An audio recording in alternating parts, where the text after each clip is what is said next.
네, 오늘도 예배를 함께 드릴 수 있게 되어서 참 감사한 2024년 첫 주일입니다. 오늘 예배를 이제 드리면서 이제 준비하시면서 올 한 해 내가 어떻게 또 하나님 앞에 설 것인지 잠시 한번 생각해 보시고 그렇게 함께 기도하며 나가셨으면 좋겠습니다. 함께 기도하겠습니다.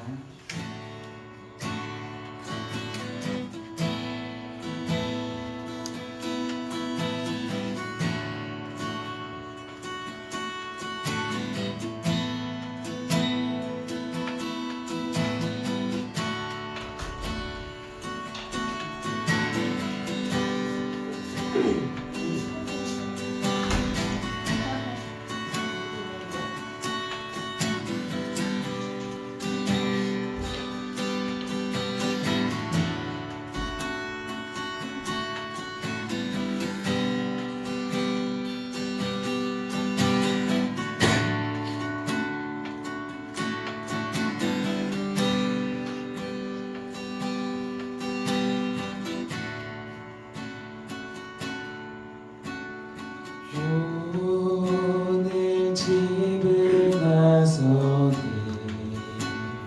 저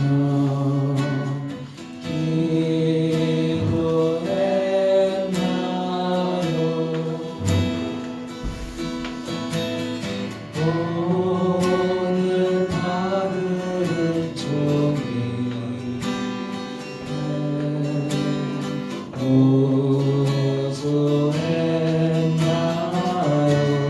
마음에 분노 가득할 때 마음에 분노 가득할 때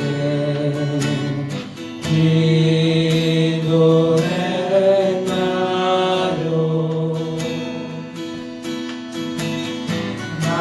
나의 앞길 막는 죄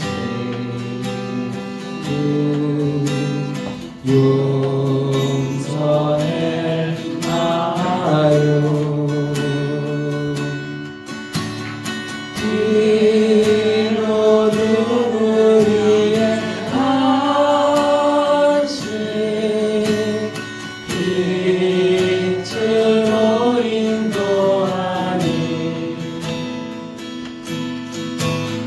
앞이 캄캄할 때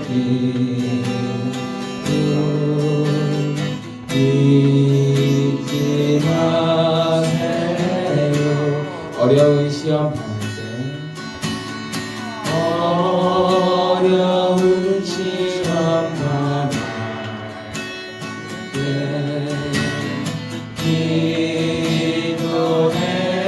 기도했나요? 주가 함께 강하시면 능히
캄캄할 때 기도 잊지 마세요.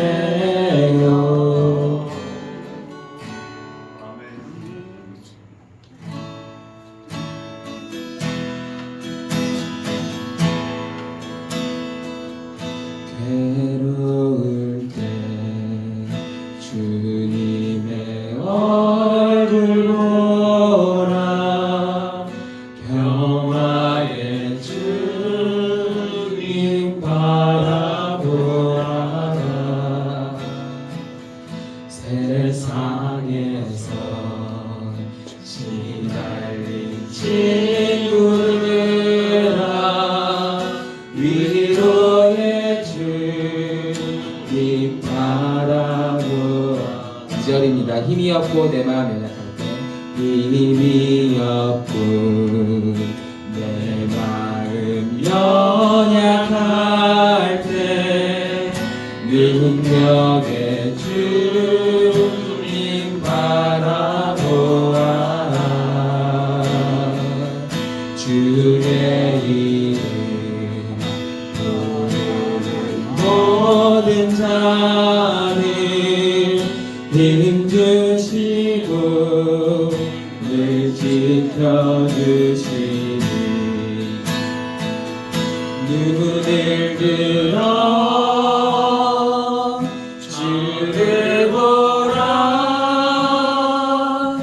내 모든 염려 주께 맡겨라. 슬플 때에 주님의 얼굴 보라. 사랑의 주님 안식 주리라. 한번 더. 괴로울 때 주님의 얼굴, 괴로울 때 주님의 얼굴 보라. 평화의 주님 바라보아라. 세상에서 시달린 친구들아 위로의 주님 바라보아. 눈을 들어 주를 보라. 눈을 들어 주를 보라. 내 모든 염려 주께 맡겨라. 슬플 때에 주님의 얼굴 보라. 사랑의 주님 안식 주님. 눈을 들어 주를 보라. 눈을 들어 주를 보라. 내 모든 염려 주께 맡겨라. 슬플 때에 주님의 얼굴 보라. 사랑의 주님 안식 주리라. 눈을 들어 주를 보라. 눈을 들어 주를 보라.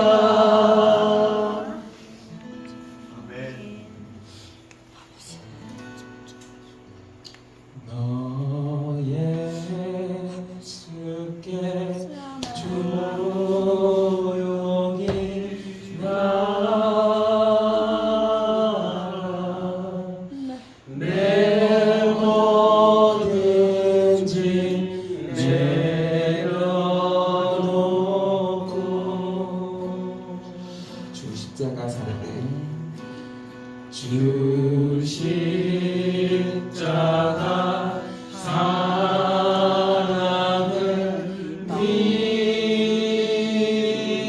믿어 죄 사함을 너하느라 주 예수께 주 예수께 조용히 하라 내 마음을 쏟아놓으라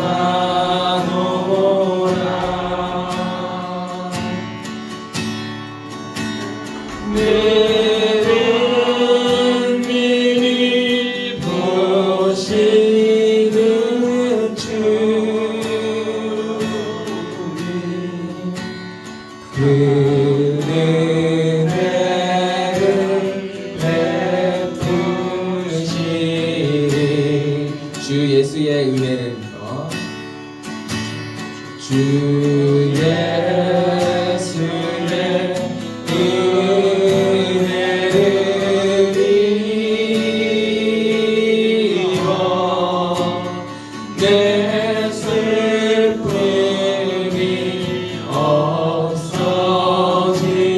없어지리 내 이웃을 늘 사랑하여 내 이웃을 늘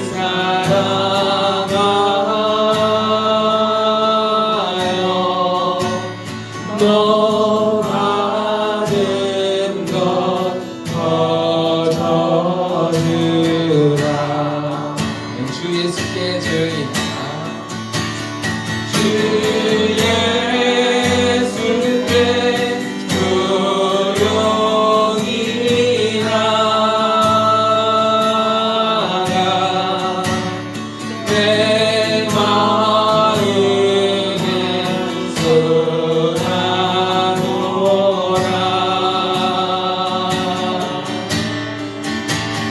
늘 일이 보시는 주님 그 은혜를 베푸시리 주 예수께 조용히 하라 주 예수께 조용히 나가 내 마음을 쏟아놓으라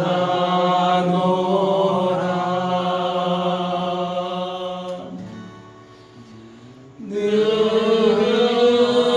미리 보시는 주님 그 은혜를 베푸시리 우리 이 시간 함께 기도하기를 소망합니다.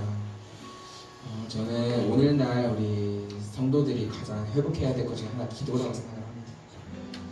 우리 권사님들, 집사님들 예전에 그런 이야기 많이 하셨던 것 같아요. 예전에는 기도원 가서 막 몇 시간씩 기도하시고 그럴 때가 있었다라고 저한테 그런 얘기 많이 하셨었는데 사실 요즘에는 좀 그러기 좀 어려운 시대잖아요. 물론 뭐 기도 오래 하는 게 무조건 좋다 그런 건 아니지만 근데 뭐 저조차도 그런 것 같아요. 진짜 힘들 때 어려울 때만 찾고 평소에는 사실 그렇게 기도를 오래 하지 않나요? 많이 하지 않나요? 하나님을 많이 찾지 않아요. 그런 모습을 돌아보게 됩니다. 그래서 올 한 해는 우리가 하나님 앞에 더 기도를 많이 나아가는 그런 시간이 되셨으면 좋겠습니다.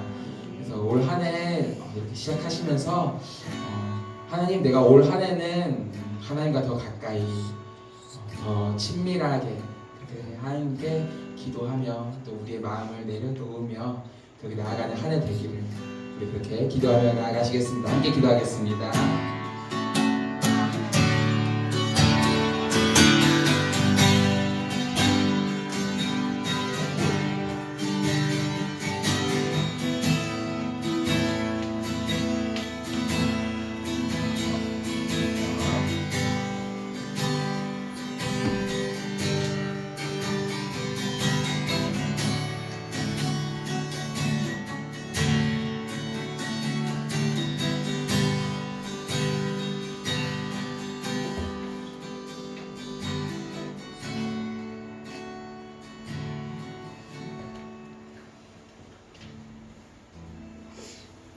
우리 주 예수 그리스도의 은혜와 하나님의 사랑과 성령의 교통하심이 여러분과 함께 하시기를 축복합니다. 다 같이 사도신경으로 신앙 고백하겠습니다. 전능하사 천지를 만드신 하나님 아버지를 내가 믿사오며 그 외아들 우리 주 예수 그리스도를 믿사오니 이는 성령으로 잉태하사 동정녀 마리아에게 나시고 본디오 빌라도에게 고난을 받으사 십자가에 못 박혀 죽으시고 장사한 지 사흘 만에 죽은 자 가운데서 다시 살아나시며 은혜를 오사 전능하신 하나님 우편에 앉아 계시다가 저로서 산자와 중자를 심판하러 오시리라. 성령을 믿사오며 거룩한 공회와 성도가 세롯한 것과 죄를 사하여 주신 것과 몸이 다시 산 것과 영원히 산 것을 믿사옵나이다. 아멘.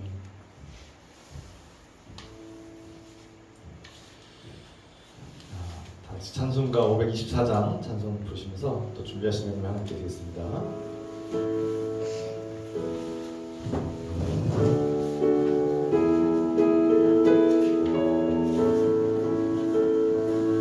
갈 길을 밝히 보이시니 주 앞에 빨리 나갑시다. 우리를 찾는 구주 예수 곧 오라 하시네. 죄악 벗은 우리 영혼은 기뻐 뛰며 주를 보겠네. 하늘에 계신 주 예수를 영원히 섬기리. 우리를 오라 하시는 말 기쁘게 듣고 순종하세. 구주를 믿기 지체 말고 속속히 나가세. 죄악 벗은 우리 영혼은 기뻐 뛰며 주를 보겠네. 하늘에 계신 주 예수를 영원히 섬기리. 주 오늘 여기 계시오니 다 와서 주의 말씀 듣세. 듣기도 하며 생각하니 참 진리시로다.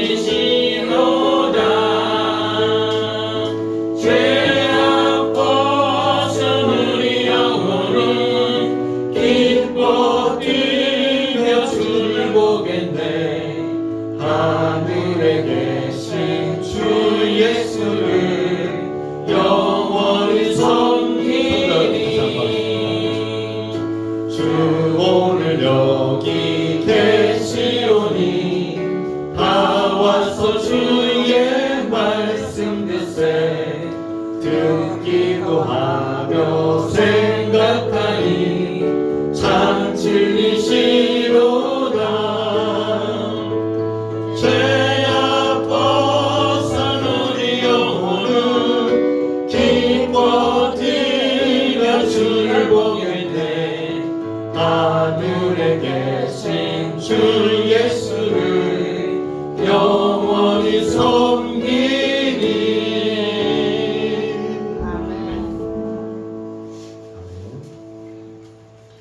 지금 천송자 목사님께서 기도를 하셨습니다. 사랑하는 하나님 아버지, 2024년 새해가 밝았습니다. 새해를 맞이하여 주님을 찬양하고 예배합니다.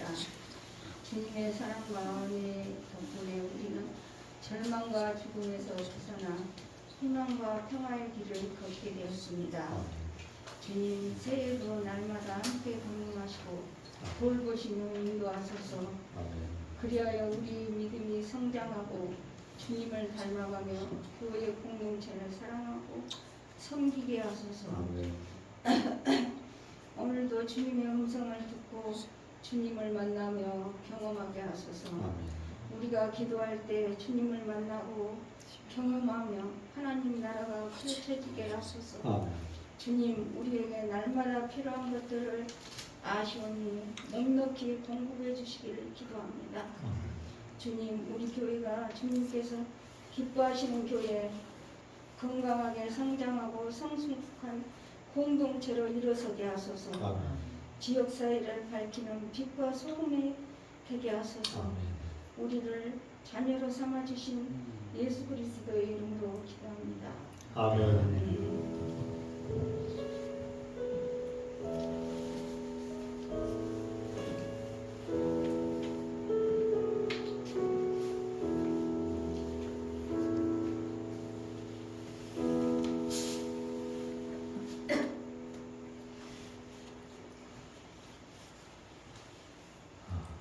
서로 인사 나눕시다.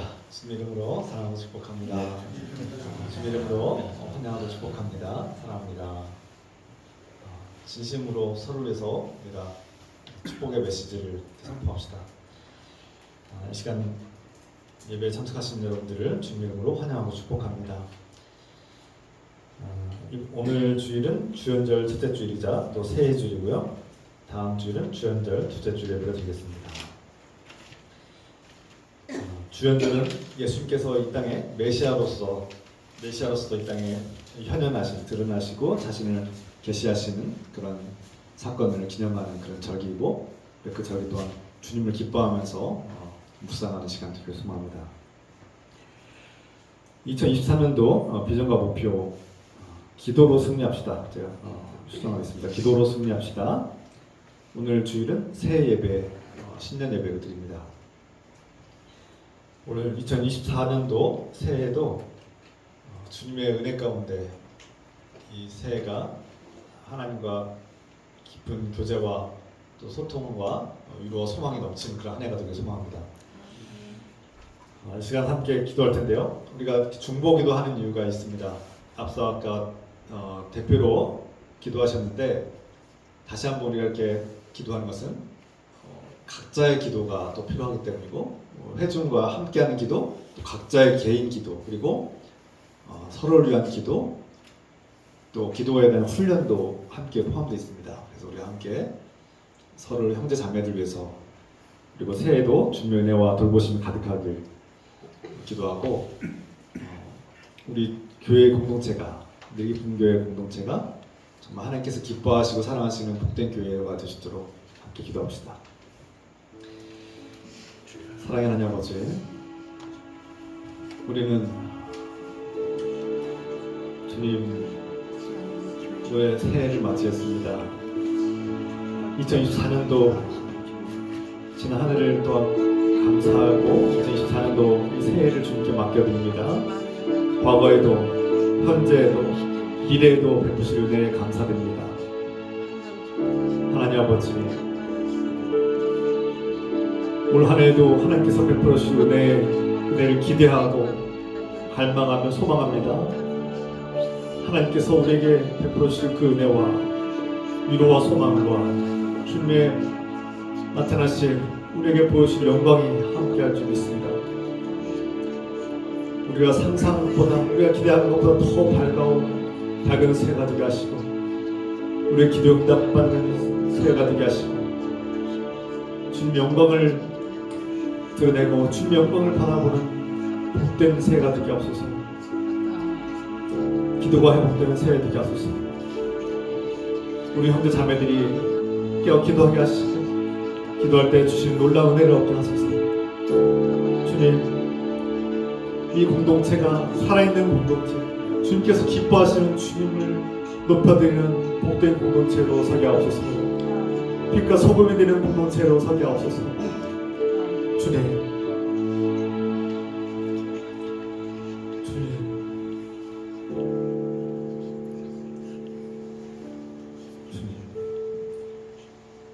예수 그리스도 이름으로 감사드리며 기도드립니다. 아멘.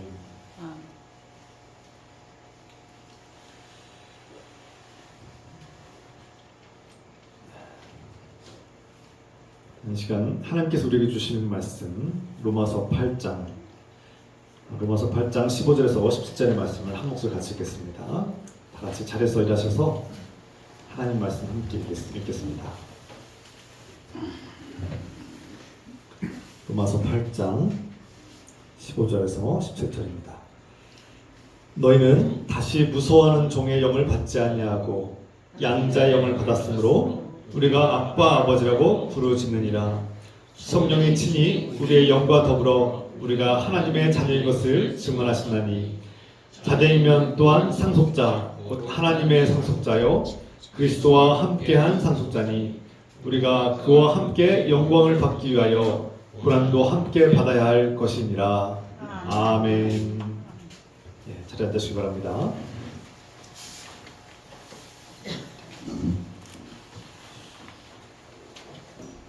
새해 우리 교회 목표는 기도로 승리합시다입니다.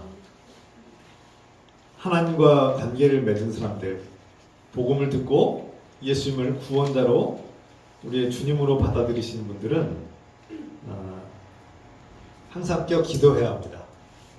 우리가 그리스도인 하나님의 사람으로 살아갈 때 영적으로 중요한 핵심 요소들이 4가지로 정리할 수 있는데요. 그 중에 하나가 믿음. 이 믿음이 생겨야 하나님과 관계가 생기는데요. 이 믿음은 예수 그리스도의 십자가 은혜로 우리가 구원받는다는 사실을 믿음으로 받아들이는 것을 말합니다. 그리고 우리는 예수 그리스도의 은혜로 거듭난 사람들이죠.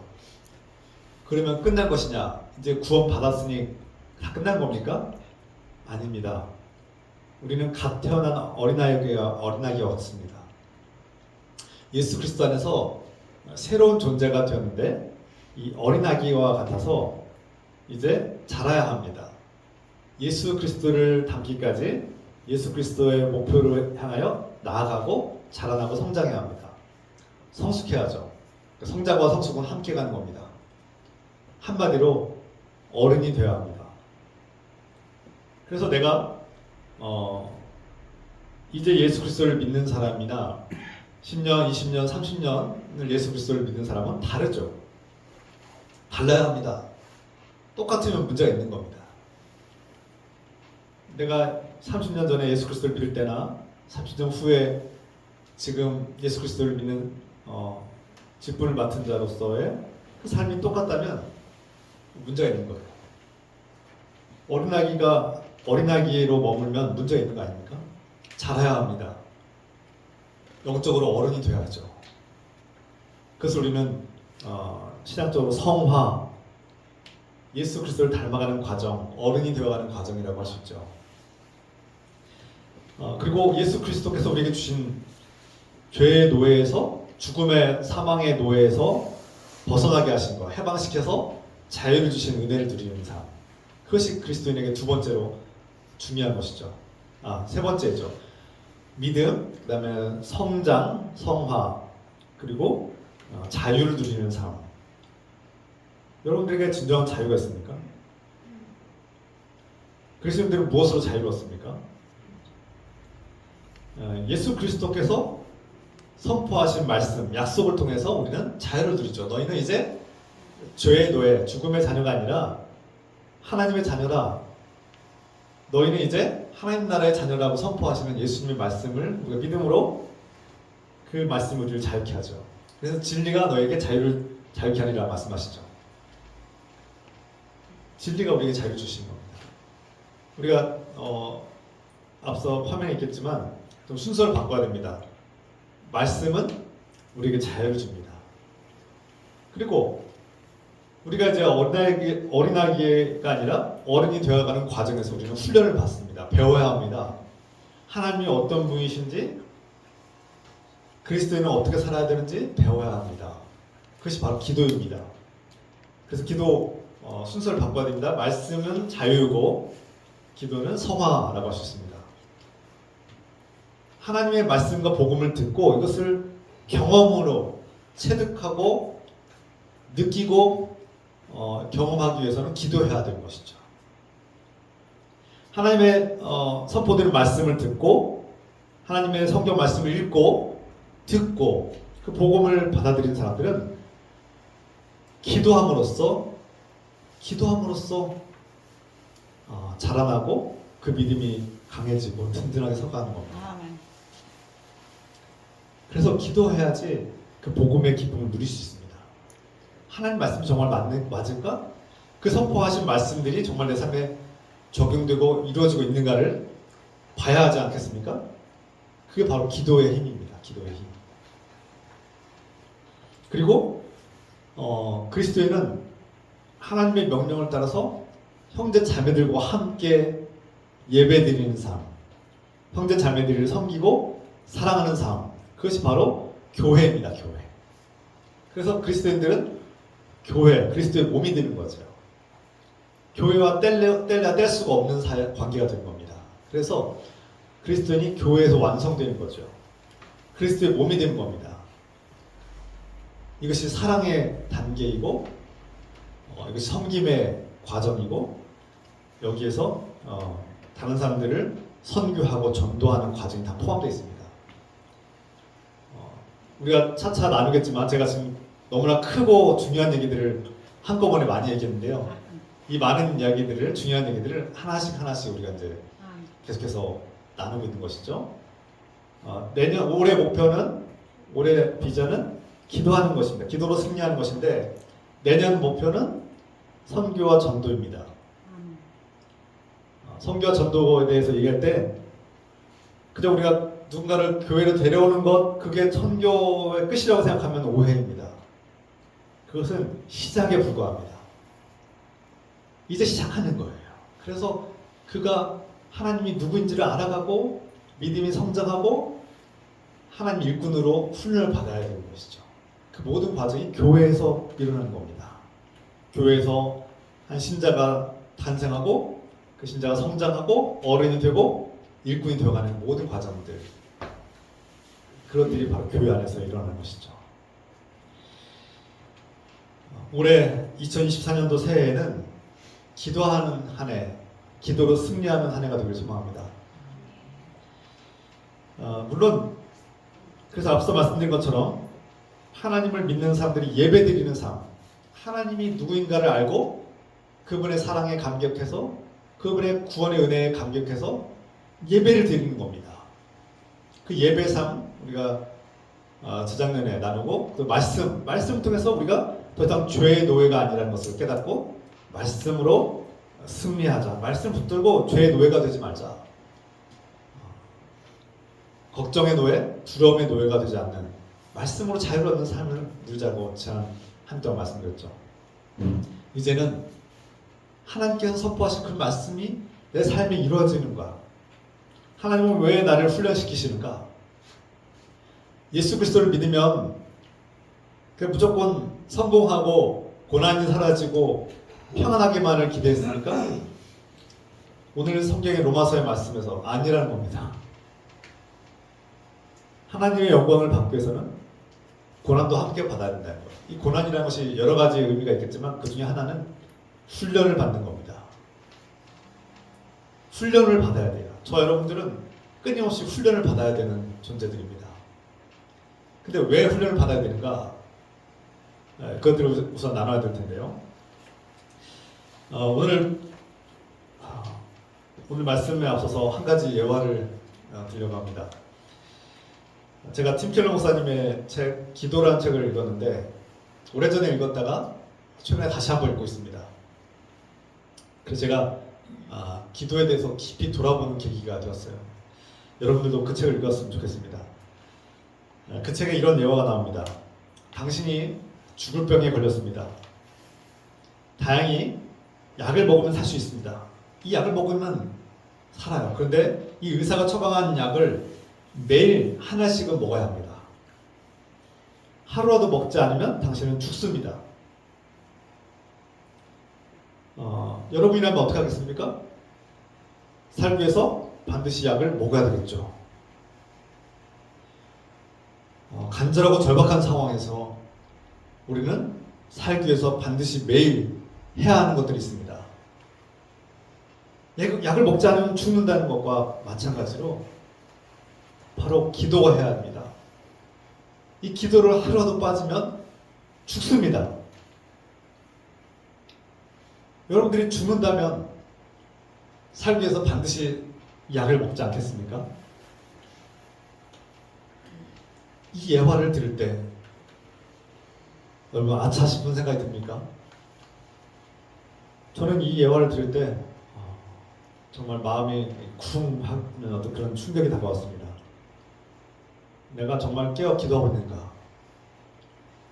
물론 평소에 저는 늘 주님의 이름을 부르고 일어났을 때 하루를 시작하게 하신 주님께 감사드리는 기도를 짧게나마 드립니다. 그리고 날마다 먹을 양식을 주신 주님께 내가 먹을 수 있음에 감사드리고 건강함에 감사를 드립니다. 그리고 무슨 일을 할 때 주님을 찾습니다. 쉬지 않고 기도해온 것 같아요. 다행히 멈추지 않고 기도하고 주님을 불렀는데 그런데 그것으로는 부족했다는 사실을 늘 느낍니다. 오늘 우리 임경재가 찬양기도 가운데 한 말이 참 귀한 공감되는 말인데요. 기도를 하긴 하지만 약해졌어요. 그리고 기도가 무엇인가? 그리고 기도를 어떻게 해야 됩니까? 우리가 배우고 훈련할 필요가 있다는 겁니다. 그리고 제가 지난번에 여러분들의 짧은 시간 동안 여러분들의 기도 제목을 들었는데 참 안타까운 상황들이 너무나 많았어요. 올 새해가 정말 힘겨운 한 해가 될 수 있다는 생각을 많이 하게 됐습니다. 많은 전문가, 경제 전문가들이 또 미래 전문가들이 2024년도와 또 내년까지 굉장히 경제적으로 크게 어려울 것이다. 쉽게 풀리지 않을 것이라는 어두운 전망들을 내리고 있습니다. 물론 과거에는 늘 어두웠죠. 언제 밝은 적이 몇 번 없습니다. 그런데 우리가 이미 체감하고 있듯이 앞으로 경제적으로 굉장히 큰 어려움이 있을 것 같습니다. 물론 이 어려움을 이겨내고 또 해소하길 바라고 있고요. 우리가 예상하는 것보다 그 큰 어려움이 좀 가볍게 왔으면 좋겠다는 생각을 하고 있습니다. 여러분들의 각자의 이거 죄송합니다. 네, 이 바꿀 때가 됐어요. 여러분들의 그 가정과 삶 속에 정말 그 어느 때보다 절박하게 간절하게 기도해야 될 때가 아닌가 싶습니다. 여러분들의 그 자녀들의 삶도 만만치 않고요. 제가 잘은 모르지만 직접적으로 간접적으로 이렇게 들여다보면 지금 앞날이 깜깜하지 않습니까? 우리 권사님들 삶도 그렇고 자녀들의 삶도 지금 막막하고 때로는 위기에 처해 있기도 하고 또 우리의 건강의 문제가 지금 눈앞에서 또 건강 문제로 인해서 지금 걱정하시는 분들도 계시고 지금 쉽지 않은 그런 시기를 보내고 있습니다. 절박하죠. 그리고 간절한 때입니다. 그때 우리는 기도해야 합니다. 그 어느 때보다 우리는 기도해야 될 절박한 이유가 있습니다. 그래서 우리는 그러면 기도란 무엇인가? 그리고 기도의 목적이 무엇인가? 기도를 어떻게 해야 되는가에 대해서 앞으로 우리가 몇 주 동안 새해 목표를 가지고 기도에 대해서 나누려고 합니다. 하나님께서는 기도를 어떻게 여기실까? 왜 우리에게 기도하라고 항상 깨어서 쉬지 말고 기도하라고 하셨을까? 그리고 우리에게는 정말 기도할 자격이 있는가? 나는 정말 기도할 자격이 있는가? 종종 우리 교인들이 얘기하죠. 목사님, 저는 어떻게 기도해야 될지 모릅니다. 기도를 어떻게 해야 될지 모른다고. 그래서 제가 기도문을 써주지 않습니까? 근데 제가 앞서 말씀드린 것처럼 좀 제 안에 좀 바람이 있어요. 물론 여러분들의 다양한 사정들과 연약함이 있기 때문에 이해하고 제가 돕기 위해서 기도문을 좀 몇 년 동안 써왔죠. 5년 가까이 지금 5년 동안 기도문을 여러분들이 써서 읽게 했는데 제 마음속에 늘 안타까운 게 있어요. 수십 년을 신앙생활하고 믿음 생활하고 기도 생활을 해왔을 텐데 목회자가 참 부끄러운 거예요. 목회자가 어떻게 가르쳤길래 정말 10년, 20년, 30년 되도록 우리 교인들은 스스로 기도하지 못할까 이런 생각이 늘 제 안에 죄송한 마음과 함께 안타까운 마음 제 안에 있어요. 어떻게 교인들이 수년 아니 수십 년 동안을 신앙생활하는데 기도를 스스로 하지 못할까? 왜 아직도 이렇게 밥을 떠서 먹여 입에 떠줘야지만이 그것도 겨우 때로는 막 로봇처럼 읽으시는 분들, 아무런 감정 없이 준비도 안 한 채 그냥 어쩔 수 없이 억지로 의무자감처럼 읽으시는 분들이 갖고 있는 것 같아서 저는 가슴이 아파요. 우리에게 이렇게 기도의 능력이 없을까? 왜 우리는 수십 년 동안 기도 생활을 해왔음에도 불구하고 스스로 기도하지 못할까? 왜 서로 돌아가면서 제가 일부러 예배 가운데 제가 기도하면 여러분보다 좀 잘하겠죠. 그런데 왜 제가 여러분들에게 기도를 시킵니까? 기도를 이렇게 돌아가면서 하도록 합니까? 훈련을 시키려고. 네, 괜찮습니다. 제가 조심할게요. 네. 훈련시키려고 그렇게 하는 거 아닙니까? 어린 아이들한테 훈련을 시키듯이 기도를 훈련시키기 위해서. 그러니까 여러분들이 시험 들고 상처받을까봐 제가 권면하지 않는 분들도 있어요. 우리 교인들 중에 농담 삼아서 목사님 저 기도시키면 저 교회 나가겠습니다 하시는 분도 있어서 제가 그 연약함을 제가 알기에 뭐 인내하고 배려하고 있지만 여러분들 먹지 않으면 죽는 것처럼 기도하지 않으면 우리의 영혼이 죽을 수 있습니다. 우리 신앙이 메발라 비틀어서 죽을 수 있어요. 이것은 그냥 하면 좋고 안 해도 그만인 것이 아니라 반드시 살기 위해서 해야 되는 겁니다.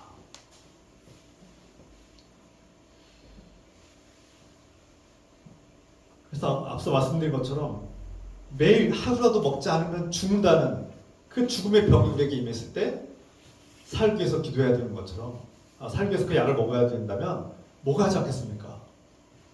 바로 우리의 영혼이 숨쉬고 살기 위해서는 기도해야 되는 겁니다. 그래서 성경에서는 데살로니가 5장의 말씀처럼 쉬지 말고 항상 깨어 기도하라고 말씀하고 있는 겁니다. 다시 돌아가서 정말 기도란 무엇인가요? 먼저 기도가 무엇인가부터 우리가 살펴봐야 될 텐데 가장 간단하게 한마디로 요약하자면 기도란 하나님을 만나고 대화하는 겁니다.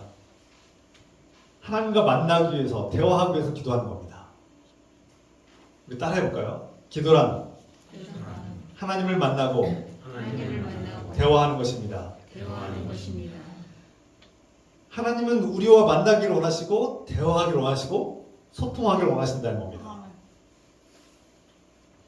하나님은 우리와 사귐을 가지고 사귀고 서로 우리가 아까 기도할 때마다 성도와 교통하고 우리가 교회 공동체가 교통하고 소통한다고 했죠.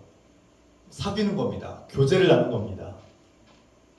그래서 우리는 나 혼자 예배를 드려도 그 예배 하나님께서 기쁘게 받으시겠지만 우리가 함께 공동체 가운데 예배를 드릴 때 우리는 성령 안에서 하나가 되고 서로 소통하고 교제하고 교감하는 겁니다. 하나님의 영이 우리 안에서 교감하는 것이죠. 여기서 전제가 필요합니다. 하나님과 만나고 대화하고 교통하고 교제를 나누려면 하나님과 관계를 맺어야죠. 하나님과의 관계가 맺어지려면 어떻게 해야 됩니까? 중재자가 필요합니다. 뒤에서 자세히 나누겠지만 하나님 아버지와 우리가 자녀의 관계로서 서로 늘 대화하고 사랑의 관계를 맺고 교제를 나누고 서로 소통하고 하나님의 말씀을 듣고 또 순종하는 관계가 되어야 되는데 이것이 죄로 말미암아서 단절됐어요. 하나님 아닌 다른 것들을 숭배함으로 단절됐어요. 우상 숭배로 단절됐고 내 인생에 하나님이 주인이 아니라 다른 것들이 주인이 될 때 단절됩니다. 하나님 관계가 단절되는 거예요. 어느 순간에 소통이 막혔어요. 관계가 끊어졌어요. 그게 바로 죄입니다. 내가 어디서 이렇게 도덕적으로 문제를 일으키고 잘못을 한 것도 문제지만 하나님과 관계가 끊어진 것 그게 바로 가장 큰 죄예요. 그 죄로 인해서 우리는 더 이상 하나님과 사랑의 관계를 맺지 못하고 소통하지 못하는 그런 단절된 삶을 살게 된 것이죠. 이 문제를 해결하기 위해서 바로 하나님께서 오래전부터 태초부터 계획하신 한 가지 위대한 계획이 바로 하나님의 아들, 외아들 예수 그리스도를 이 땅에 보내신 사건입니다.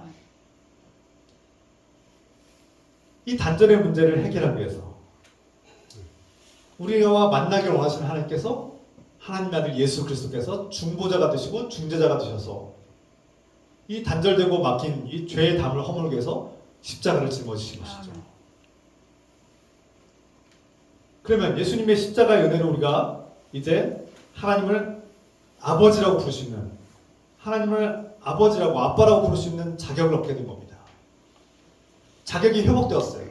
집 나간 아버지의 재산을 가지고 집을 나간 둘째 아들과 우리가 이제 하나님을 다시금 아버지라고 부를 수 있는 자격을 획득한 겁니다. 회복한 거예요. 아버지 없이 살 수 있다고 선포하고 집을 떠났던 그 둘째 아들과 같은 우리가 이 첫째 아들이신 맏형이신 예수 그리스도의 양보로 그의 희생과 대가를 치름으로써 이제 우리가 하나님의 하나님의 아버지라고 부를 수 있는 자녀가 된 거죠. 이것을 성경에서는 뭐라고 표현합니까? 그리스도의 영, 예수님의 영이 우리 안에 임하였고 그 예수님의 복음을 듣고 믿음으로 받아들인 사람들은 그 성령이 임하였고 그 예수님의 영, 성령이 우리를 중보하시고 우리를 보증하심으로써 우리가 이제 하나님의 자녀가 되었다는 겁니다. 그래서 우리는 이제 하나님을 아버지라고 아빠라고 부를 수 있는 자격이 되었고 이제 기도할 수 있는 특권을 누리게 된 겁니다. 이게 오늘 사도 바울이 로마 교회를 향해서 선포한 말씀이에요. 여러분들 이 말씀을 듣고도 감동하지 못하는 것은 참 감격이 오지 않다면 우리 신앙을 좀 깊이 돌아볼 필요가 있어요. 우리가 기도를 왜 합니까? 바로 하나님 아버지와 이 사랑의 관계가 회복되었다는 것을 알고 이제 그 관계 속에서 하나님을 자주 만나기 위해서 하나님을 아련하고 그분과의 사랑의 관계를 유지하기 위해서 기도하는 거예요. 그래서 예수 그리스도의 은혜로 이제 하나님 나라의 자격을 얻고 영생을 얻었다고 끝나는 것이 아니라 이제부터 시작이라는 겁니다. 하나님과의 사랑의 관계를 유지하고 정기적으로 만나고 대화하는 일이 필요한 거예요. 여러분들이 부부 관계 가운데서 남편과 아내가 정기적으로 대화를 합니다. 대화가 없다면 그 관계는 메마른 관계고 비정상적인 관계가 될 겁니다. 그런데 서로 대화를 함으로써 서로 사랑을 확인하고 서로 위로받고 소망을 얻죠. 좋은 친구가 되기도 하고 연인이 되기도 하고 좋은 이웃이 되기도 합니다. 또 부모와 자녀의 관계도 마찬가지죠. 아무리 바쁘고 만나기 어려운 시대지만 전화를 하거나 또 때로는 명절에 만나서 대화를 하고 서로 사랑을 확인하고 서로 위로하고 섬기는 겁니다. 이런 대화, 만남과 교제 이런 관계가 우리에게 사랑을 돈독하게 해주고 사랑을 유지하게 해주는 중요한 요소가 됩니다. 마치 그와 같이 기도가 하나님을 만나고 대화하는 것이죠. 그리고 이제 우리는 그 기도를 통해서 하나님이 어떤 분이신가를 알게 되고 그분이 나를 얼마나 사랑하시는지 그분의 사랑이 자신의 외아들을 죽음의 자리에 내어놓으시기까지 사랑하시는 큰 사랑임을 깨닫고 감동하고 그 사랑을 우리가 다 갚을 수 없지만 그 사랑의 은혜에 감격하며 하나님을 위해서 살아가는 삶이 되는 것이죠. 이것이 바로 성화의 삶입니다. 이것이 기도의 목적이에요. 기도의 본질이자 목적은 바로 하나님과 사랑의 관계를 맺고 그분과 소통하는 거예요. 그분과 대화하고 그분의 뜻과 계획을 우리가 깨닫게 되는 거죠. 내 인생의 목적이 돈을 벌고 쾌락을 누리고 어떤 권력과 명예를 위해서 살아가는 것이 아니라 또 다른 우상을 숭배하는 것이 아니라 하나님을 사랑하고 그분의 사랑에 기뻐하면서 그 사랑을 누리며 사는 것이 내 인생의 목적이라는 것을 깨닫는 거예요. 그리고 그 사랑이 형제 자매들에게까지 전달되는 것이죠. 아멘. 그 사랑이 교회 안에서 이루어지는 겁니다. 기도의 본질은 그래서 하나님을 개인적으로 하나님을 만나는 일, 그리고 나아가서 하나님이 주신 사명, 이 땅에서 어떻게 살아가야 되는가, 형제 자매를 어떻게 사랑하고 섬겨야 되는가, 교회에서 어떻게 사랑하고 섬겨야 되는가, 우리 이웃을 어떻게 사랑하고 섬겨야 되는가, 선교하고 어떻게 전도하고 어떻게 교회를 세워야 되는가, 이 문제들 곧 하나님 나라와 연결되는 것이죠. 그래서 기도에는 양대 산맥이 있습니다. 두 가지 큰 기둥이 있어요. 바로 하나님의 임재와 하나님의 동행하심을 느끼고 체험하는 신비로운 경험을 하는 기도가 있고요. 개인 기도죠. 하나님께서 나를 사랑하신다는 것을 깨닫는 기도. 그리고 동시에 하나님이 나에게 주신 사명을 감당하도록 힘을 주시고 내가 어떻게 나아가야 될지, 무엇을 해야 될지 가르쳐 주시기 원하고 인도하시기 원하는 그 하나님 나라를 두고 기도하는 것, 이 땅에 하나님 나라가 펼쳐지고 완성되기를 기도하는 것, 이 두 가지로 기도가 이렇게 이루어져야 합니다. 그래서 우리가 앞서서 돌아가면서 우리가 기도를 하는 것도 이 공동체를 위해서, 우리 형제 자매들을 위해서 기도하죠. 그리고 나서 동시에 우리 자신을 위해서 또 기도하고 또 교회를 위해서 함께 기도하는, 이 모든 것들이 기도의 훈련이기도 하고 기도의 중요한 요소들이 함께 어우러지기 위해서 하는 것입니다. 우리가 무엇보다 기도할 때, 우리 권사님들이 과거에 내가 기도할 때 몇 시간씩 기도하면서 하나님께서 나에게 주신 은사를 얻기도 하고 막 방언도 터지고, 내가 거기에 뜨겁게 기도할 때 막 귀신이 떠나가는 것도 경험하고 몸이 아픈 몸이 치유되는 것도 경험했다. 이런 간증들이 우리 교회인들이 가운데 있습니다. 그런데 어느 순간부터 왜 기도하지 않는지, 기도가 메말라가고 끊어지고 있는 것은 아닌가, 우리 자신을 돌아봅시다. 한때는 그렇게 열정적으로 기도했던 여러분들이 언제부턴가 이렇게 기도를 소홀히 하고 있지 않는가 돌아봅시다. 무엇보다 기도하면 우리가 형언할 수 없는, 말로 표현할 수 없는 놀라운 신비로운 경험을 하게 되죠. 하나님께서 나와 함께 하신다는 사실을 깨닫게 되고, 하나님께서 나를 사랑하신다는 사실을 깨닫게 되고, 하나님께서 나를 여전히 돌보시고 지켜주시고, 또 과거에도 함께 하셨고, 과거의 나의 연약함을 용서하셨고, 또 현재의 나를 용납하시고, 이 부족하고 연약한 우리를 용납하시고 사랑하신다는 사실을 깨닫게 됩니다. 그리고 앞으로도 나와 함께 하시고 나를 용납하시고, 내가 앞으로도 지을 죄와 내 앞으로도 연약함과 미래도 나의 부족함을 용서하시고 함께 하시겠다고 하시는 약속의 말씀을 듣게 되죠. 그래서 기도할 때 우리는 말로 표현할 수 없는 신비로운 경험을 하게 됩니다. 이것은 누군가에게 다 설명할 수가 없어요. 그리고 그 기도에서 끝나는 것이 아니라, 그러면 내가 형제 자매를, 그 안에 있는 형제 자매 안에 있는 성령님, 그리고 그들과 함께하며 연합하며 한 몸을 이루게 하시는 성령님의 인도하심에 따라서 우리는 교회로 모이게 되고, 서로 사랑으로 섬기게 되고, 서로를 위해서 기도하고, 우리는 서로가 하나님을, 예수 그리스도 안에서 가족임을 깨닫게 되죠. 오늘날 이 현대 사회에서 우리가 한때 과거에 한국교회가 기도원에 열심히 가는 시기가 있었는데요. 거기에 심각한 부작용과 문제들이 있었어요. 왜 기도원에 갔을 때는 뜨겁게 또 신비한 기적도 경험하고 신비한 경험 체험도 하는데, 왜 일상에 돌아오면, 기도원에 갔다가 이제 집으로 돌아오면, 직장으로 돌아가면 왜 다 끊어지고 사라지는가? 거기에 심각한 문제가 있었던 거예요. 뭐 기도원에 그러면 365일 살아야 됩니까? 왜 장소의 문제였던가? 그것이 장소의 문제였습니까? 기도원에는 하나님의 성령이 충만하고 가정에 들어가면 성령이 끊어집니까? 아멘. 한국교회가 이 문제를 심각하게 고민하기 시작한 거예요.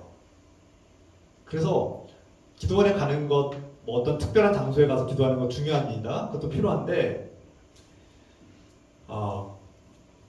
일상에서, 직장과 가정에서 왜 그리스도인의 삶을 살지 못하고, 왜 그곳에서는 성령 충만함과 성령 인도하심을 받지 못하고, 왜 그 뜨거움과 열정이 살아나지 못하고 적용되지 못하는가를 우리가 고민하기 시작한 거죠. 그러면서 한국교회가 기도원에 가는 것들이 이제 조금씩 반성하기 시작한 겁니다. 지금 내가 서 있는 이곳에서 현재 나의 일상 속에서 하나님과 교제하고 하나님과 동행하고 하나님 성령 인도하심을 따라 사는 삶을 살자. 이게 한국교회의 지금 이슈입니다. 중요한 신앙적인 과제예요. 우리가 기도원에 가기 싫어서 이제 그런 분위기가 아니라서 뭐 이제 귀찮아서 안 가는 게 아니라 지금 현재 내가 처한 상황에서 내가 만나는 사람들과 함께 이 일상을 살아가는 이 속에서 하나님의 임재를 경험하고, 꼭 기도원에 가야만 기도하는 것이 아니라 지금 여기서 기도하고 가정에서, 일터에서, 현재 예배드리는 이곳에서 기도하는 삶, 그리고 성령 인도하심을 받는 삶, 여기서 사랑으로 공동체를 섬기는 삶이 이루어져야 된다는 것을 깨닫기 시작한 거죠. 이게 중요하다는 거예요. 이게 며칠 동안 기도원 가서 막 불 붙어가지고 막 신비한 경험하고 그냥 돌아오면 이전과 같이 똑같이 살면 무슨 소용이 있냐는 거예요. 그래서 이 기도가 그러면 지금 이곳에서 특별한 어떤 분위기와 모임이 이루어지지 않는 곳에서 내가 일상에서 매 순간마다 하나님을 찾고 하나님을 의지하고 그분과 소통하는 것이 더 중요하다는 것을 깨닫는 이 시대의 신앙이 되어야 된다는 거죠. 오늘날 수많은 기도 프로그램들이 있죠. 심지어 뭐 명상 프로그램들이 뭐 도처에 이렇게 홍보와 이렇게 선전하고 있습니다. 가끔 기독교인들이 혼돈하는 것 같아요. 뭐 어디 가면은 무슨 기도회, 어디 가면 무슨 뭐 이렇게 특별한 묵상 프로그램, 어떤 곳에 가면 이렇게 명상과 묵상과 어떤 관상 기도가 있다. 이런 것들이 이제 막 넘쳐나는 시대인데요. 여러분, 그 묵상과 명상들, 세상에서 하는 이 명상 프로그램들과 우리 그리스도인들이 하는 기도는 뭐가 다릅니까? 어떤 차이가 있습니까? 이거 분명히 알고 가야 됩니다. 겉으로 볼 때는 비슷해 보여요. 가만히 앉아서 묵상하는 거 비슷해 보이는, 형태가 비슷해 보이지만 다릅니다. 뭐가 다릅니까? 적어도 많은 요소들이 차이가 있지만 가장 중요한 핵심은 뭡니까? 기도의 본질이 다르다는 거예요. 기도의 목적이 다르다는 것이죠. 우리를 창조하시고 우리를 사랑하시고 구원하시는 하나님께로 나아가고 하나님을 만나고 그분과 대화하는 것이 기도라고 했습니다. 그분과 교통하고 소통하고 교제를 나누는 것이 기도인데, 대부분 세상에서 하는 프로그램들, 명상 프로그램들은 자기 자신을 돌아보고 성찰하고 묵상하고 자기의 목표가 뭔가를 향해서 나아가고 자기 욕심을 채우는 데 대부분의 목적이 담겨 있어요. 대부분 자기 자신에게 집중합니다. 내가 누구인가? 나는 어떠한 삶을 살고 있는가? 나의 문제는 무엇인가? 이 문제를 해결하려면 어떻게 해야 되는가? 거기에 다 초점하고 있어요. 그런데 우리 기독교인들이, 그리스도인들이 하는 기도는 물론 자신을 돌아보는 것도 중요한 요소이긴 하지만 나를 창조하신 하나님이 누구인가? 내 인생의 목적은 무엇인가? 나는 무엇을 위해서 살아가야 되는가? 그것을 가르쳐주는 분은 누구인가? 바로 하나님이라는 것이죠. 그리고 이것을 가능하게 한 모든 것은 예수 그리스도를 통해서, 그 예수 그리스도의 영이 내 안에 계심으로써 나의 영에게 말씀하시고 나를 가르치시고 나의 인생이 무엇인가? 내 인생의 존재의 이유는 무엇인가? 내가 왜 살아가야 되는가? 무엇을 위해서 살아가야 되는가를 가르쳐줄 때 진정한 자아를 발견하고 깨닫게 되는 겁니다. 이게 기독교의 기도의 핵심이에요. 우리가 돈 문제 때문에, 경제적인 어려움 때문에 기도할 때, 여러분 이미 경험해 보신 분들 아시겠지만, 하나님을 처음에는 하나님께 돈을 달라고, 경제 문제를 해결해 달라고 기도하면서 나아가지만, 우리가 하나님을 깊이 만나고 체험하고 경험하면 내 인생의 목적이 사실은 본질이 돈에 얽매인 삶이 아니라는 것을 깨닫게 되죠. 경제적 어려움이 내 눈에 현실적으로 다가오고 절망적으로 다가오긴 하지만, 하나님께서 나를 창조하신 목적, 하나님께서 이 땅에 나를 살아가게 하시는 목적과 이유를 알면 우리는 그 경제적인 어려움에 대한 그 현실의 문제에서 얽매이면서 벗어날 수 있고 진정한 기쁨과 자유를 누릴 수 있습니다. 여기서 오해하면 안 됩니다. 현실적인 문제를 외면하거나 하나님께서 우리 현실적인 문제를 외면하거나 그것을 무시하라는 얘기가 절대 아닙니다. 우리 기독교인들은 이 현실의 문제를 최선을 다해서 해결하는 사람들이에요. 지난 시간에 말씀드린 것처럼 100% 하나님의 은혜로 구원을 받지만 동시에 우리는 100% 자신의 최선의 노력을 다해야 된다고 했습니다. 모순된 말 같지만 하나님의 전적인 은혜로 구원을 받는 우리가 최선을 다해서 살아가고 최선을 다해서 자신의 현실적인 문제를 해결해 나가야 되는 겁니다. 그래서 말로만 하나님께서 해결해 주실 거예요 이런 말을 함부로 하면 안 되는 거예요. 물론 그런 말을 할 때 위로하고 싶어서 하신 말씀인 거 알겠지만 하나님께서 다 해결해 주실 거야 걱정하지 마 이런 말들은 함부로 하면 안 되는 거예요. 우리가 할 수 있는 최선을 다해서 그 문제를 해결하기 위해서 우리는 우리가 가진 지식과 지혜와 능력과 우리의 힘을 다 써서 최선을 다해서 그 문제를 해결해 나가야 됩니다. 몸이 아파서 병들었으면 내가 최선을 다해서 내 몸을 돌봤는가? 하나님께서 주신 건강을 내가 최선을 다해서 돌보고 그 몸을 지혜롭게 사용했는가? 무리하지 않았는가? 아니면 해로운 거 알면서도 무시하고 그냥 하고 싶은 거 다 하면서 살았지 않는가? 그러면서 질병에 걸렸을 때 하나님 원망하고 있지 않은가? 돌아봐야 됩니다. 경제적 문제가 생겼을 때 정말 내가 최선을 다했는가? 내가 부지런하게 노력을 했고 내가 하나님께 주신 지혜와 능력을 다 활용해서 노력했는가? 도전했는가? 해보고 나서 실패했는가? 돌아봐야 되는데 날마다 자기가 가난한 것, 자기가 없는 것, 경제적 어려움을 항상 하나님께 막 쏟아붓고 불평하고 원망하며 산다면 답답하지 않겠습니까? 그 인생. 뭐 하나님께 다 먹여줘야 됩니다. 그냥 일하지 않아도 다 먹여주고 다 책임져주고 공부하지 않았는데 1등 시켜주고 대학 가게 해주고 그게 하나님이 하시는 일입니까? 기독교인들이 그거 오해하면 안 돼요. 오해하면 안 돼요. 하나님께서 달란트를 주셨는데 한 달란트를 받은 사람이 늘 5달란트 받은 사람 걸 부러워하다가 그 한 달란트는 사용하지도 않은 채 그 땅에 묻어버리는 거 아닙니까?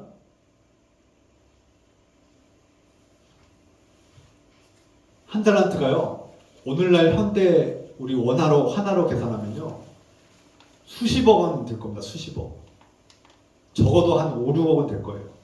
최소한 5, 6억에서 몇십억 원 될 겁니다. 그런데 남들이 가지고 있는 5달란트, 10달란트가 부러워서 난 이것밖에 안 된다고 땅에 묻어버리는 그런 사람들이 너무나 많아요. 하나님께서는 그 한 달란트라도 활용하고 사용해서 2달란트가 되기를 원하신다는 거예요. 그게 바로 기도입니다.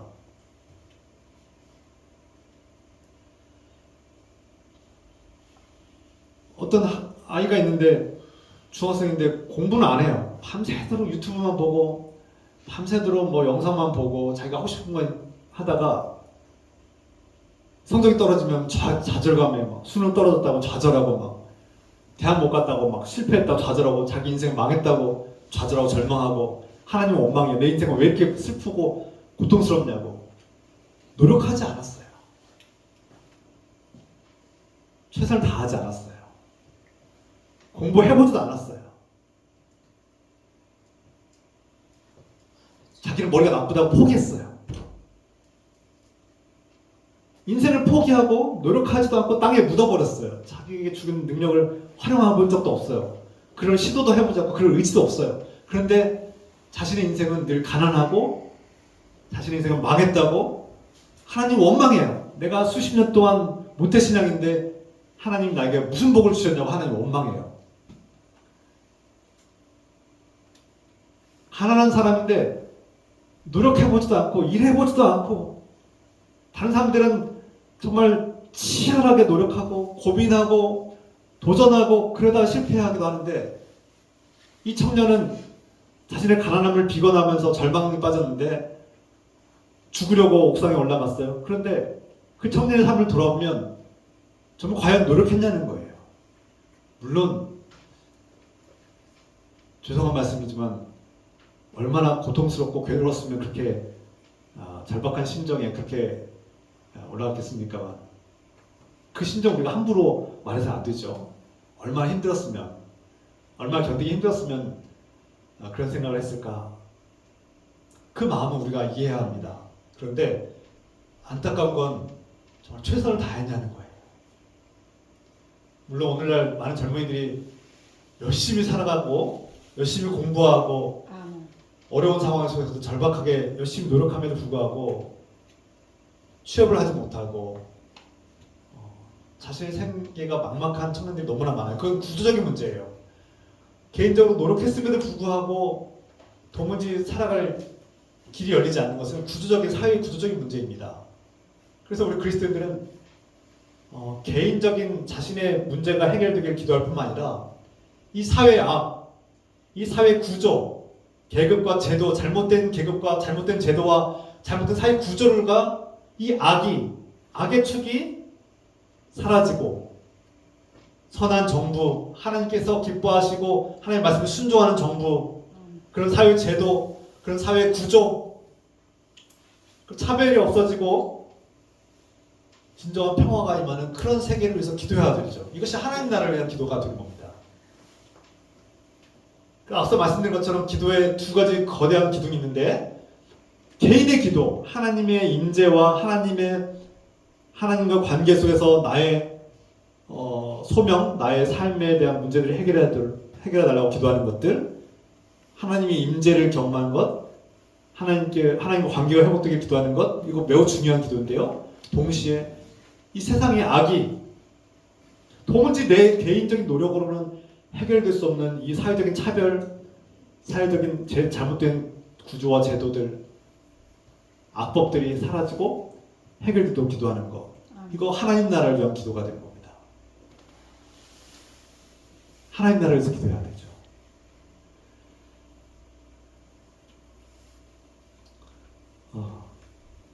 오늘 말씀을 마무리하려고 합니다. 오늘 로마서 8장 15절에서 17절 말씀에 저 여러분들은 원래 하나님의 사랑받는 자녀였으나 우리가 하나님을 버리고 하나님을 떠난 둘째 아들과 같이 살았어요. 그래서 하나님과의 소통이, 관계가 단절되고 깨져버렸죠. 그런데 이제 우리의 사랑이 많으신 큰형이 우리를 찾아오셔서 그 모든 희생과 대가를 다 감수하시고 십자가에서 피를 흘리심으로 이제 저와 여러분들은 하나님 아버지의 자녀가 되었습니다.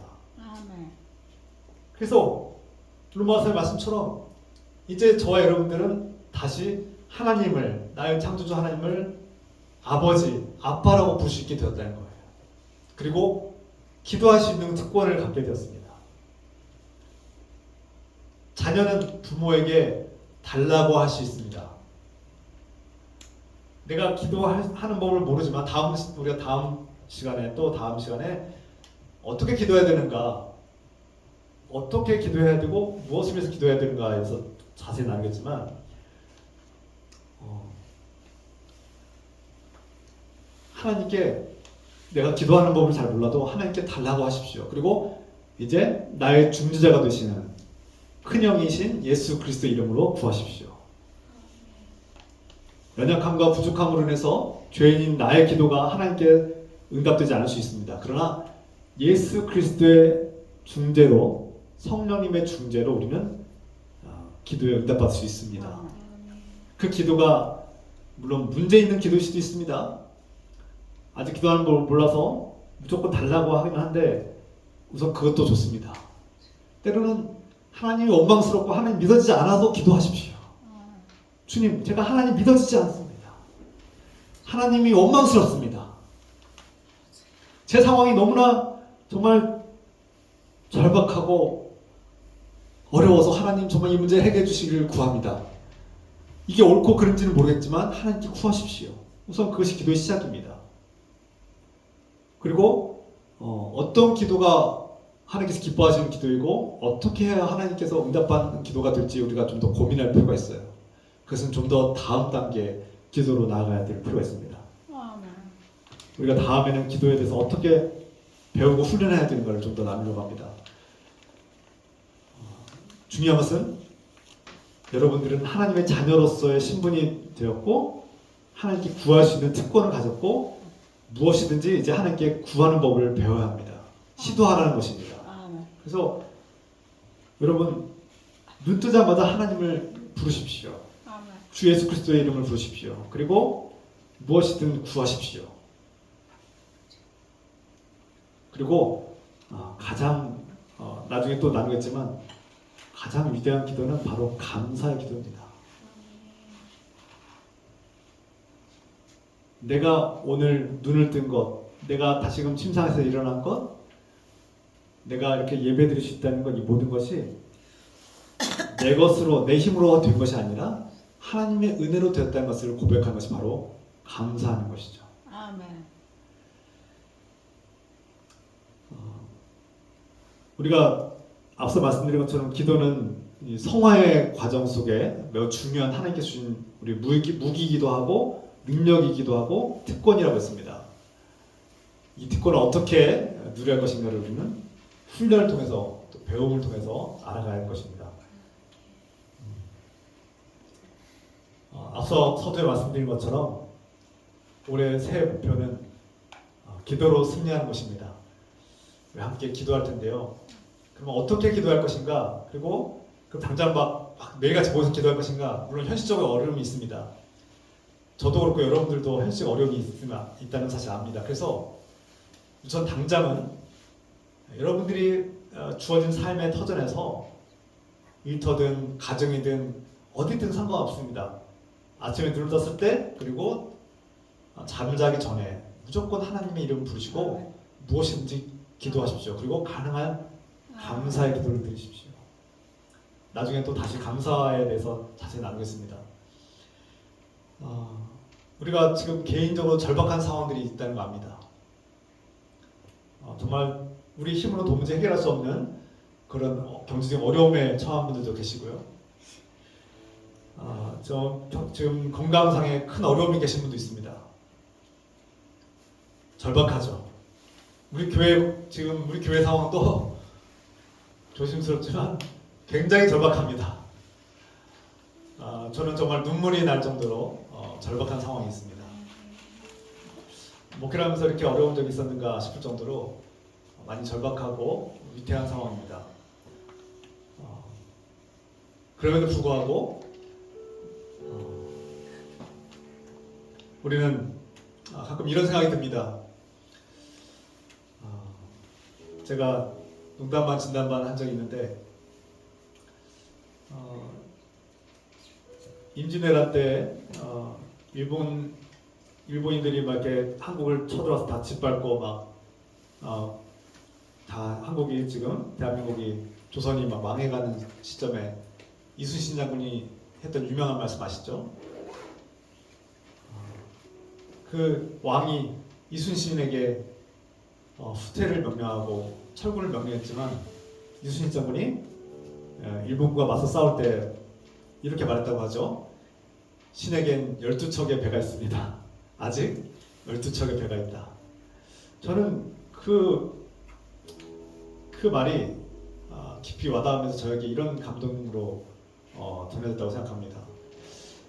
저도 지금 이순신 장군처럼 위태로운 참 절박하고 어려운 상황이 있습니다. 그런데 주의 종에게는 아직 12명의 제자들이 있습니다. 12명의 성도들이 있습니다. 때로는 두려움에 떨고 때로는 패배 속에서 좌절하고 때로는 어떻게 해야 될지 걱정 근심에 사로잡힌 저 여러분들을 바라볼 때 아직도 우리는 용기를 가지고 나아갈 기회가 있습니다. 절박한 상황 속에 개인적으로나 공동체적으로나 또 국가를 볼 때도 절박한 상황이 있습니다. 이때 우리가 기도합시다. 하나님을 의지합시다. 그리고 기도의 능력으로 승리합시다. 하나님을 만나고 하나님께 주시는 응답을 얻을 때 이 절망과 고통 속에서 이겨낼 힘을 얻기를 주 예수 그리스도의 이름으로 축원합니다. 함께 기도합시다. 사랑하는 하나님 아버지, 우리가 기도할 오늘 우리가 기도가 무엇인가를 돌아봅니다. 왜 기도해야 되는지를 우리는 말씀을 통해 돌아보았습니다. 그리고 우리가 기도할 수밖에 없는 절박한 상황 속에서 주님을 의지해야 한다는 것을 깨닫게 됩니다. 우리가 주님께 부르실 수 있다는 특권을 받았음을 깨닫고 하나님 아버지의 자녀가 되었음을 깨닫고 또 이 모든 것이 예수 그리스도의 은혜로 이루어졌음을 깨닫고 감사드립니다. 그래서 우리의 모든 기도 가운데 이 예수 그리스도의 은혜로 감사하며 기도할 수 있게 하시고 하나님을 아버지라고 부를 수 있는 용기를 얻게 하시고 또 하나님 아버지께 우리의 삶의 문제를 과감없이 내어놓고 토로하고 호소할 수 있도록 허락해 주신 주님께 감사하며 나갈 수 있도록 우리의 기도의 문을 열어 주시옵소서. 이 시간 함께 우리 기도하겠습니다. 여러분의 마음을 호소하고 토로하며 내어놓으시기 바랍니다. 그리고 결단하며 기도합시다. 하나님 부르짖어 기도하겠습니다. 주여 하나님 아버지, 오늘 이 말씀을 들을 때에 정말 매일 먹지 않으면 죽을 수밖에 없는 그런 상황이라면 우리가 매일 약을 먹어야 되는 것처럼 그 약을 먹지 않으면 죽는다는 그 선포처럼 우리는 매일 기도할 수 있도록 간절하게 기도하며 나아갑니다. 주님, 올 한 해 우리가 기도하기로 선포했습니다. 매일같이 쉬지 않고 기도하게 하시고 우리 하나님 아버지 이름을 부르며 하나님을 아버지라고 부르며 또한 우리 주 예수 그리스도 이름을 부르며 주님께 간구하게 하시고 깨어 기도하게 하소서. 때로는 우리의 개인의 문제를 위해서 기도하고 때로는 우리 사랑하는 형제 자매들을 위해서 기도하고 공동체를 위해서 기도하고 때로는 이 나라 도무지 내 개인의 힘으로는 해결할 수 없는 개인의 이 사회 구조와 이 사회의 악과 잘못된 제도와 이 사회 차별과 사회 구원을 위해서 기도할 수 있는 그런 기도를 하게 하셔서 하나님 나라를 위해서 하나님 나라 펼쳐지는 기도가 되게 하옵소서. 주님 깨어 기도하게 하소서. 쉬지 않고 매일같이 기도하시도록 도와주시고 기도할 수 있는 힘을 주시고 어떠한 상황 속에서도 기도하게 하시고 기도의 끈을 놓지 않게 하시며 매일같이 기도하시도록 도와주시옵소서. 주님, 우리 기도하기로 결단하였습니다. 이 결단이 작심삼일이 아니라 끝까지 내 인생의 힘이 되고 능력이 되게 하소서. 기도의 진실을 경험하게 하소서. 주님, 시간이 걸리고 어려울지라도 주님 포기하지 않게 하시고 주님을 의지하며 나아가게 도와주옵소서. 주님